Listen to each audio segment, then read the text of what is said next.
నా ప్రియమైనటువంటి దేవుని యొక్క సంగమా, దేవుడు కోరుకుంటున్నటువంటి జీవితం నీవు ఈరోజు కలిగి జీవిస్తూ రావాలి. ఈ రోజైనా మార్పు కలిగి నువ్వు జీవించేటటువంటి దానవుగా వాడగా మార్చబడాలి. నీ జీవితంలో ఒక మంచి పరివర్తన దేవుడు నీలో నివసిస్తే గన, దేవుని యొక్క పరిశుద్ధమైనటువంటి రాజ్యం నీలో స్థాపించబడితే గన, మంచి భాష, మంచి ఆలోచనలు, చక్కటి చూపు నీలో కలిగి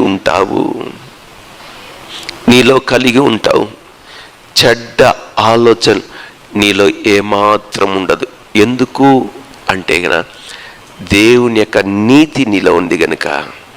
అందుకని దేవుడు పాపం చేసి పట్టబడిన స్త్రీ యొక్క మోషే ధర్మశాస్త్ర ప్రకారం రాళ్ళు తీసుకుని వచ్చారు. యేసుక్రీస్తు ప్రభువు తటస్థపడ్డారు, అందరూ ఆగిపోయారు. అయితే దేవుడు అన్నటువంటి మాట,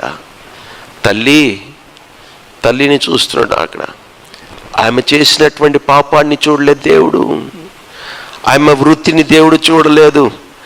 దేవుడు అంటున్నటువంటి మాట, అక్కడ ఉన్నటువంటి ప్రజలు, మీలో ఎవరైనా పాపం చేయని వారు ఉంటే మొట్టమొదట మీరు శిక్షించండి. నేనేమి అభ్యంతరము, పాపం చేయనటువంటి వారు ఎవరైనా ఉంటే. అందరూ పాపం చేసినటువంటి వారే. అందుకే ఆయన మహిమను పోగొట్టుకున్నారు. ఎవరు? నేను పోగొట్టుకున్నాను, నీవు పోగొట్టుకున్నావు. దేవుడు మొట్టమొదట దేవుని యొక్క మహిమతో నింపబడినటువంటి ఆదాము పాపం ద్వారా మహిమను పోగొట్టుకున్నాడు, మహిమ దేహాన్ని పోగొట్టుకున్నాడు. ఆ మహిమను తిరిగి ఇవ్వడానికి నా యేసయ్య తల్లితో మాట్లాడుతున్నటువంటి మాట, అమ్మా నిన్ను ఎవరు శిక్షించలేదా? లేదయ్యా, నేను శిక్షించను తల్లి, నేను శిక్షించను. అయితే ఎన్నడుగు నువ్వెన్నడిగా, అది దేవుడు కోరుకుంటుంది. అది నా యేసుక్రీస్తు ప్రభువు వారికి కావాల్సింది.